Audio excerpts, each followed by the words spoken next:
here.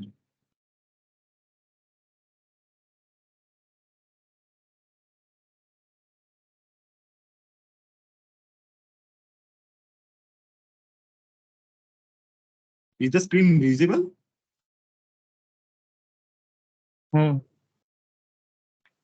Okay, so I am Sarthak Talukdar from IISc Bangalore, and my topic of this talk is Introduction to Conformal Field Theory. So I'll give a brief introduction to this topic, and I'll talk about what is a conformal group. Then I'll talk about conformal field theory in 2 dimensions, because why not other dimensions? Because there is something special in 2 dimensions. You will get to know about it within 5 minutes. And there is something radial quantization and conserved charges. It's just like other physics field theories. There are conserved charges like Noether's theorems and all. And then I'll talk about something named primary field, and about also other some fields that are not primary. They are either quasi-primary or secondary fields. And at last, I'll talk a bit about an example of free boson. So what is a conformal field theory? So it is a quantum field theory that maintains the conformal symmetry. So if you don't know what is quantum field theory, doesn't matter. It is a theory that respects conformal symmetry. Conformal symmetry is a symmetry where after the transformation, the angles are preserved. So like why we study this field? So it has different applications in condensed matter physics, quantum gravity, and string theory. Being an high energy physics person, I'll urge you to look at this Wikipedia page of ADS-CFT correspondence. This is like this application is like if you if you want to know about the bulk gravity inside this cylinder, let's say, where in this picture you can see anti-de Sitter space is written. If you do the conformal field theory at the boundary of this cylinder, that is this cylindrical surface, you will get to know the gravity inside the cylinder. That is, there is a reduce of dimensionality 1. This is ADS-CFT correspondence in brief. So you can search about it. So I told that where angles are preserved in mathematical language, this means that the metric of this space is scaled to a proportionality constant. That is like you can see that the metric after the transformation becomes this. So as metric is a covariant tensor of rank 2, this transforms like this: x dx alpha dx dash mu, and similarly this factor. And this transform metric is capital omega of x into the old metric. That is the new metric is proportional to the old metric to some proportionality constant that may be a function of the coordinates. And for infinitesimal case, that is x mu goes to x mu plus epsilon mu, when epsilon mu is very small than x mu. If you put this equation in the above equation, you will get this last line where fx is some also a function of those coordinates mu's. Then you can take the trace of this last equation. Trace means the sum of the diagonal entries. And we have taken the metric as g mu nu equal to eta mu nu, that is the Minkowski metric. And it is a d-dimensional Minkowski metric. So taking trace over the eta mu nu will give us a d. And fx will become this. Hence, we put this expression in this last line, and we get this equation. And then we act this equation with d mu and d nu. That is, we just take another derivative, and we can change those dummy indices because these are only indices. In other words, we can symmetrize this equation, and then we can take a difference to get this equation. And you can see that there is a d minus 2. That is when dimensionality is 2, there is something special happens that this equation changes. And when d not equal to 2, we can get this last line equation. So from this last line, for d not equal to 2, that is dimensionality above two dimensions. You can see that there is this box operator. This box operator is basically the fourth-dimensional version of Laplacian. This is a second order derivative operator, and here is also another derivative. So in total, this is a third derivative thing. So the third derivative of this epsilon is 0. That means epsilon can be at most quadratic in those coordinates. Now we are considering different cases. So let's say this is zeroth order epsilon, that is epsilon mu is a constant vector a mu. Then x mu, you can see that x mu goes to x mu plus a mu, where a mu is a constant vector. That is it is an ordinary translation with a generator of a mu partial mu. That is you can say like from basic quantum mechanics that generator of translation is momentum. That I have written that only here. And when it is linear, that is epsilon mu is proportional to x mu. There are two cases when the proportionality constant is a second order tensor and when the proportionality constant is only a scalar. When it is a tensor, this is the rotation matrix actually, and this is the generator. And when it is a scalar, this lambda is the scalar. This is the scale transformation. A scale transformation is nothing but it just multiplies the amplitude of the vector, let's say, with a scalar. And when it is quadratic, the epsilon takes this expression. In other words, this equation is satisfied. This is called spatial conformal transformation. This is something new that was not present in the in QFT or GR. This is a new condition over Poincare symmetry that was for ordinary quantum field theory. This is called spatial conformal transformation. So what does it do? I'll talk about it in the next slide. So for now, we can calculate the maximum number of generators of this conformal group for a p plus q dimensional translation. Like for a p plus q dimensional space time, there are p plus q translation generators along each axis, p plus q C2 rotation generators, one scaling generator, of course, because scaling has just one parameter, that is a scalar, and p plus q spatial conformal generators. That is, you can see also in this epsilon mu of quadratic case that there is only one parameter b. That's why it is a p plus q. So hence summing this all up, you can see that there are p plus q plus 2 C2 number of generators in a p plus q dimensional spacetime for CFT. So p plus q dimensional conformal field theory, field conformal group is actually isomorphic to SO p plus 1 q plus 1. SO p plus 1 q plus 1 is let's say rotation in the p plus 1 q plus 1 dimensional spacetime. So this conformal group is actually isomorphic to that. Now, we talked here about the infinitesimal transformation, that is epsilon were very, very small than the x. Now we move to the finite case where x goes to x dash equal to x plus a, that is where a is a constant vector again, it is the translation. X goes to capital lambda s, capital lambda is a rotation matrix, and this rotation matrix satisfies, as you know, lambda transpose lambda equal to identity. Small lambda is a scalar, that is the scaling operator, and the last one is the spatial conformal transformation, where B is a constant vector again. So the last one is the special one. I'll talk about it. So this is actually, you can see that in the denominator that 1 plus 2 B dot x and yes. Yeah, so you talked about the isomorphism between the conformal group and SO p plus 1 q plus 1. Yes. Yeah, can you explain that again? Like the SO p plus 1 q plus 1, it is acting in t plus 2 dimensional space, right? T plus q plus 2 dimensional space, exactly.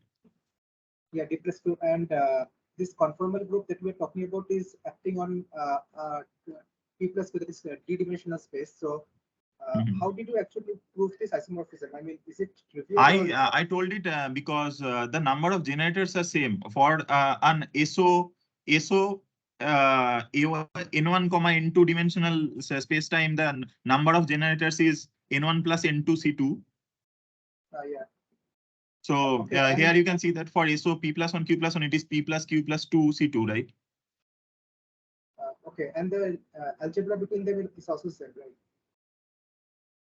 right? No, the groups are isomorphic. I'm not sure if those algebras are similar. Though this algebra is a new one. This is called Witt algebra. I'll talk about it. Okay. So the D algebra of SO P plus 1 Q plus 1 and the algebra of the generators of conformal group may be different. Mm-hmm. Okay. Yeah.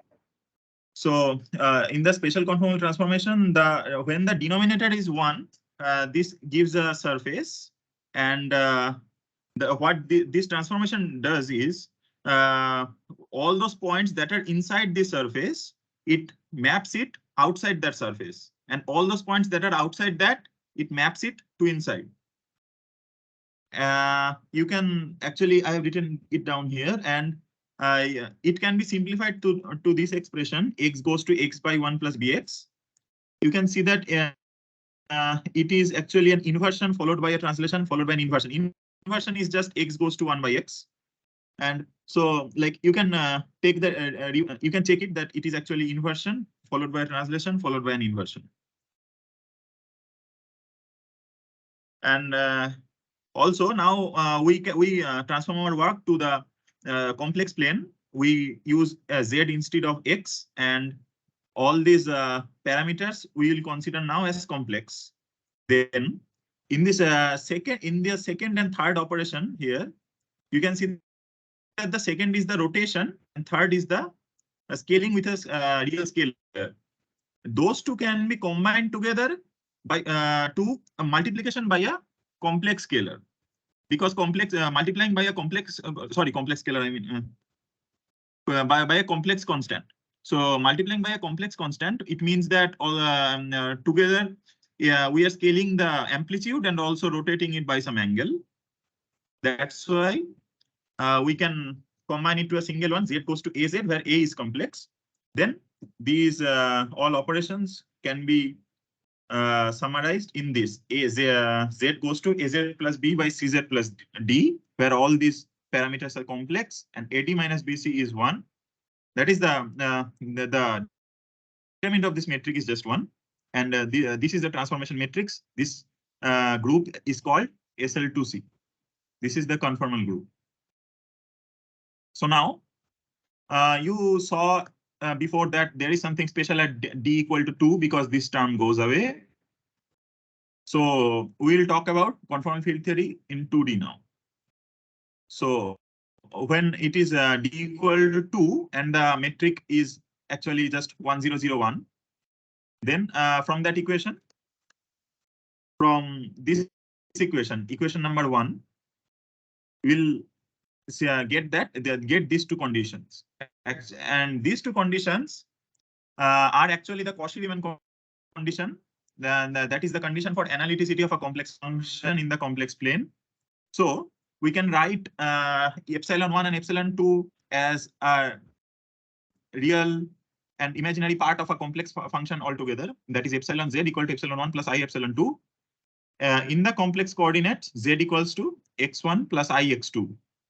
And where x1 and x2 are just these two Euclidean coordinates. And complex coordinate conjugates of these above, like epsilon bar z bar and z bar. Then conformal transformation in 2D, the transformation function must be analytic in Z as defined above, because this is the analytic and a condition for analyticity, as Cauchy-Riemann condition says. That that means if Z is transformed to some function f, that function f must depend only on Z, not on Z bar. Similarly, if Z bar transformed to some function f bar, it must depend on only Z bar and not Z. That's what is a condition of analyticity actually.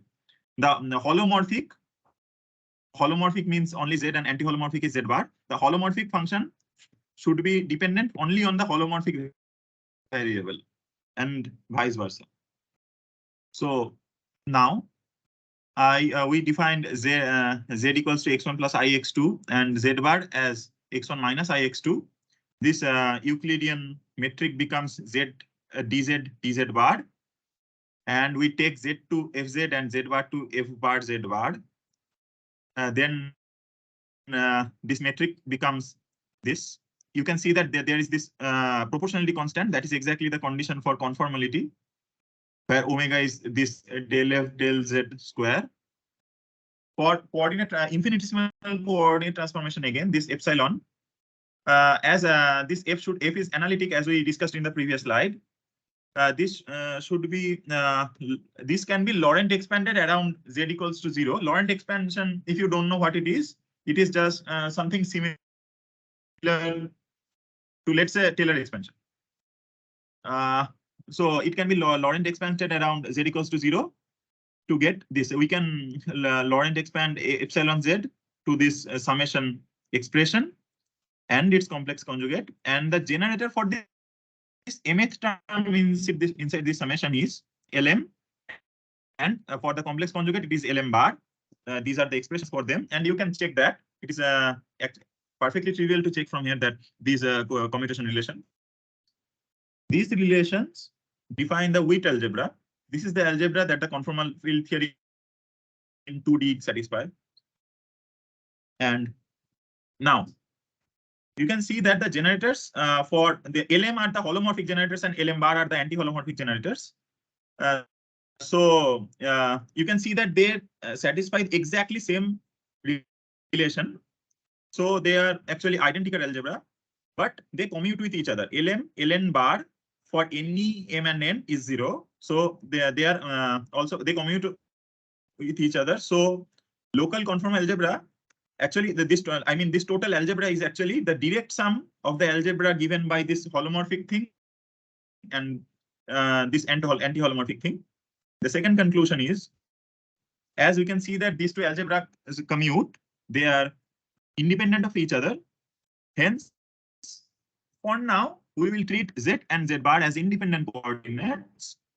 Actually, we can take R2 to C because R2 only has 2 axes and C also has 2 axes. But here, what we are doing by considering them as independent coordinates is we are taking R2 to C2, which is of course not right. So after at a later stage at our convenience, we may imply the condition that Z bar is actually the conjugate of Z, which is the physically feasible one. This surface is the physically feasible. And also from this expression of the generators, you can see that to avoid singularity at Z equal to 0, this M must be greater than equal to -1. Also, to avoid singularity at Z equals to infinity, this N must be lesser than equals to 1. So there remains only 3 N's, plus -1 and 0, for which they are globally defined. Globally defined means they're defined at origin, at complex infinity, and all the region in between them. So these 3 generators are only globally defined, others are not.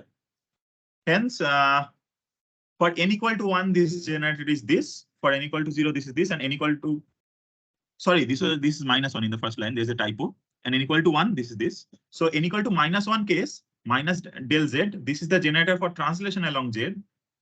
For n equal to 0, this is the scaling with a complex number. And now if you take the sum of the holomorphic and anti-holomorphic generators and difference between them and multiply it by an I, just like we extract X and Y from Z and Z bar, we have done that here. We can recover dilatation and rotation. Dilatation is scaling and rotation from here. And in the last line, this is the special conformal transformation.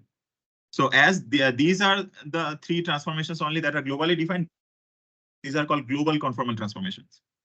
Now, there is a new concept called radial quantization.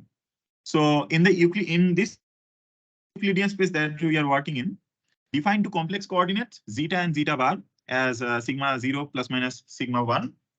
These are purely holomorphic and anti-holomorphic coordinates. And the holomorphic coordinate, that is sigma 0 plus I sigma 1, this is often called left mover, and the -1 is often called the right mover.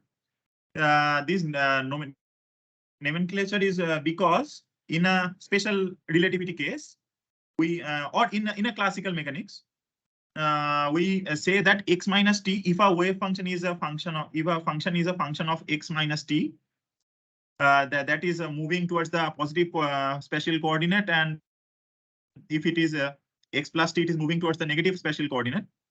From that analogy, we call the holomorphic thing as left mover, that is the moving towards the negative spatial coordinate, and the plus one as the right mover, minus one as the right mover.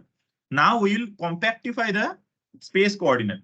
Compactify means we'll give a periodicity to the space coordinate. That is, and the period is 2 pi.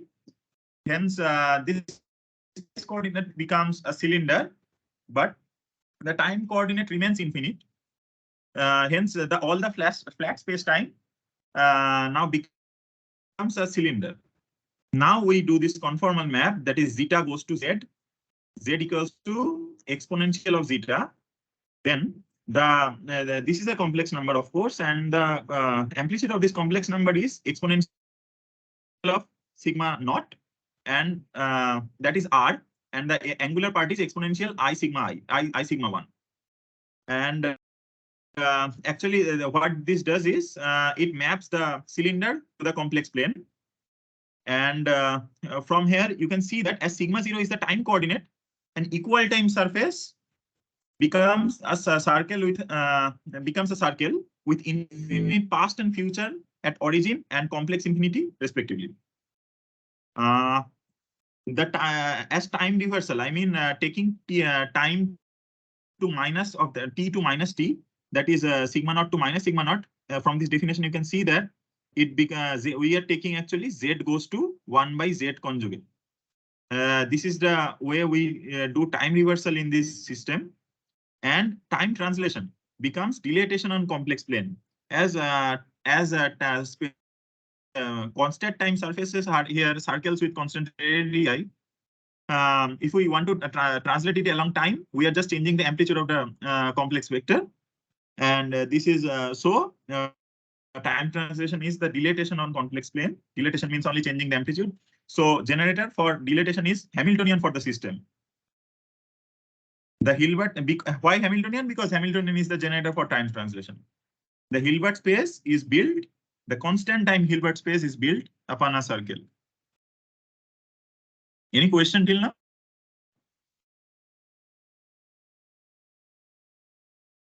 Hello, am I audible? Yes. Oh, okay. Now, Noether's theorem, like every continuous symmetry has a corresponding conserved charge, and in a d+1 dimensional quantum theory, it has some associated conserved current that let's say it is J mu, then it satisfies this, and the conserved charge is this. After the radial quantization means this doing this thing, this compactifying this thing. This integration becomes a contour integral over a circle around the origin. What is this integration over dx? This is the integration over all space, right? And we compactified the space in the previous slide. So integration over all space just becomes a contour integral in the complex plane.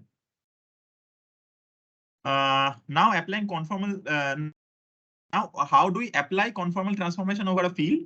We know that from the basic concepts of Noether's theorem, you can look at it in any book. So actually the conserved charge is the generator for infinitesimal symmetry variation of a field A. Let's any field. Q is the generator for infinitesimal symmetry variation. So this relation comes from there. Then say we are taking let's say the dilatation current. And that in the dilatation there was an x mu in the generator. So this is the ordinary scale transformation charge current. And from conservation of current, that is this d mu j mu equal to 0 condition, we get that this line. And now we also know that T mu nu, that is the energy momentum tensor, is divergenceless. So this says that T mu equal to 0, that is energy momentum tensor in CFT in 2 dimension, is actually traceless. So additional property EM tensor that is not present in other theories, that it is traceless. Also, now let's implement this formalism in complex planes. So z equals to x plus iy and dz bar in this x and iy basis. Now note that this is not y, this is iy, so you have be careful about that. This metric is just 1001, and energy momentum tensor, let's say, is this. Then upon changing the basis to z bar, you know how to change the basis of a particular matrix, like the matrix U transpose, doing that thing. This metric becomes 0, half, half, 0, and the EM tensor becomes this thing, where TZZ becomes this, TZ bar, Z bar becomes this, and from the condition of tracelessness, the non-diagonal terms become 0. Also, from the divergenceless condition of EM tensor, that is d mu t mu nu equals to 0, you will get these conditions from the last line of this slide, that TZZ only depends on Z coordinate, and TZ bar only depends on Z bar coordinate. Hence, they also are purely holomorphic and anti-holomorphic respectively. Now, for an infinitesimal coordinate transformation, x goes to x plus mu and j mu goes to t mu nu epsilon mu. Also, the charge is this, and as I explained earlier, this integration over all space becomes an contour integral. From that, and this definition of Q, you get this definition of Q, this equation 6, and applying this condition that Q is the infinitesimal, the generator for infinitesimal symmetry variation of any field, you will get that this variation of any field is this equation 7 expression. From equation 6, you will directly get it. Now, radial ordering. So there is something in quantum mechanics and QFT, there is something called time ordering. As we map time to the radial coordinate in this slide, time ordering becomes radial ordering. And radial ordering of AZBW means is AZBW if modulus of Z is greater than modulus of W, and vice versa. Modulus, because the modulus is the time. And this follows that this commutation, equal time commutation relation becomes this this contour integral over the radial ordered product. Hence, this equation 7 becomes equation 8. We have just replaced these commutators with radial ordered terms. That's all, nothing else. Now, so there. I'll introduce a concept called primary field. So those fields that just transform like this condition. So you can actually relate it to the covariant and contravariant transformations in GR. This is are called primary field of conformal weight H bar. These are also called mass dimensions, H and H bar. These are also called conformal weight. So now we'll use this notation and we'll suppress these subscripts. And under infinitesimal transformation, Z goes to Z plus epsilon Z and Z bar goes to epsilon bar Z, Z bar plus epsilon bar Z bar. This definition gives us, this definition 9, upon applying these infinitesimal transformations, we'll directly get equation 10. And now we'll use the Cauchy integral formula. So from Cauchy integral formula, you can check these two identities. These are identities, not some equations. Excuse me. Yes. Yeah. So I'm just a bit lost. So you map 1 plus 1 spacetime to C2, right? It is not 1 plus 1. This is 2 dimension. So I am working with Euclidean metric. Okay, so just R2. You have mapped R2 to C2. Yeah. Okay. Mm-hmm. Okay. Fine. So these are two identities that you can check with Cauchy integral formula. Hence, this equation 10. For let's say we are only seeking into the first bracket, that is the holomorphic part. We'll replace these two identities here, there, and we'll get this equation. Comparing this thing with equation 8. Equation 8 was also an expression for this infinitesimal variation. We will get an expression for radial order product of EM tensor and a field. That is not only an ordinary field, this is a primary field, as the definition says. And also we have used the property of primary field here in the property that I have written in the equation 10. So radial order product of EM tensor and the primary field is this. And actually this is called operator product expansion. So what it is like a product of two operators in terms of summation of some other operators. You can see that this product I have written down as summation of phi and derivatives of phi with some coefficients with them. This expression is called operator product expansion. This is something you will come across again and again in CFT and string theory and all. So this derivative actually implies that derivatives of primary fields are not primary fields. Why am I saying that? Because if you, if you take a derivative here, you if there was here was a del z phi, then the right side you will also a derivative, and this second order where the second order term in the denominator will become the third order term. So, but the property of the primary field is that there is only a second order term max in the denominator. So the derivative of primary field is not a primary field. Also, there are possibilities that there are also fields that doesn't satisfy this condition. Those are not primary fields. There are two kinds of field there: a secondary field or quasi-primary field. I will not talk about them today. So, for example, there is an important non-primary field, that is the stress energy tensor itself. I mean, if you take the product of TW and let's say here is TZ, then there will be another term with a power more than 2 in the denominator here. I will come here in a minute. So yeah, this is the operator product expansion for stress energy tensor with itself. You can see that there is a z minus w to the power 4 term. So this is not primary. For now, take my word for this expansion. And conformally transforming T, by conforming transforming T, I mean applying this condition, applying the finding the charge and then applying this delta epsilon A equal to this thing.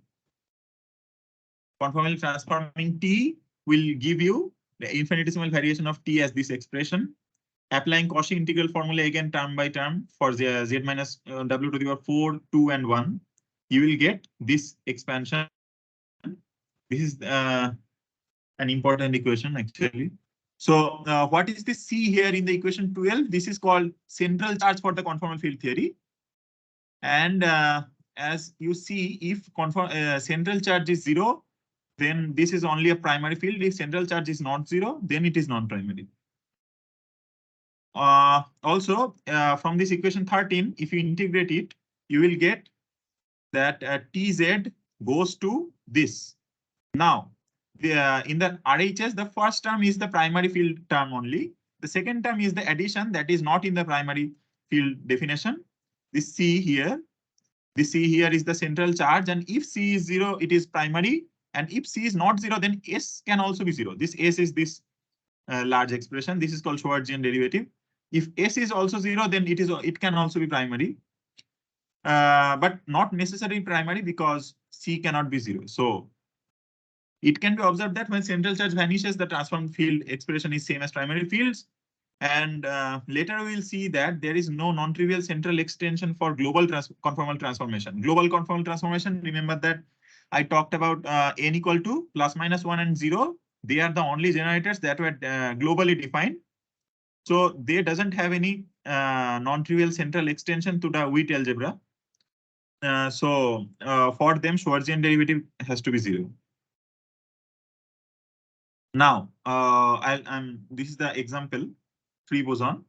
So you need this little background. Time ordered product of a field at different coordinates is the normal ordered product plus this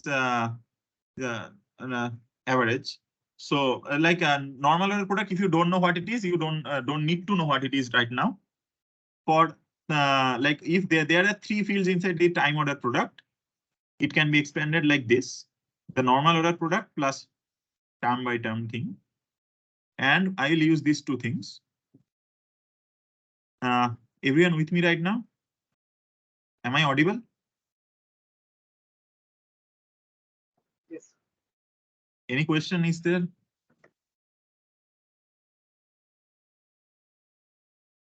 Okay. So bosons have propagators. Like these are propagators for free scalar field theory. You really don't need to know the proof right now to proceed. So let's say this is the propagator minus log z minus w, and take once the derivative with respect to z and again with respect to w to get this expression. Now I'll put this expression. Now with the stress energy tensor, the expression is this. Also believe it for now. And now I'll put the Wick's theorem expression here, the first line, to get the second line here. Why limit exists here? Because this operator product expansion that I mentioned earlier, this actually holds only when z tends to w or w tends to z. And that is when the 2 points are very near on the complex plane. That's why this limit exists here. Now, I'm just multiplying this thing with del x, and I get this expression. Now using Wick's theorem, the third line, the second line actually, the second point, I'm getting this expression. Now I'll expand at this del x z, Taylor expand this thing around w, that is this line, to get this expansion.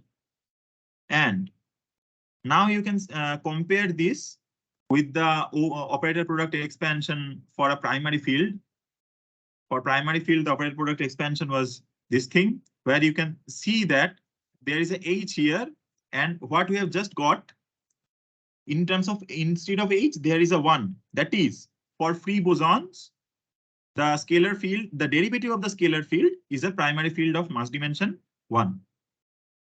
So we have looked, this was the example of conformal field theory in 2 dimensions for scalar field theory. So in this talk, I thought I won't get time to cover the central charge and things for boson. I haven't included it here.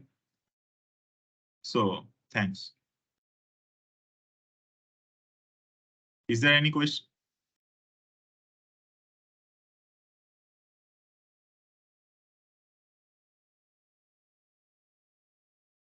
Okay, I'll stop the recording then.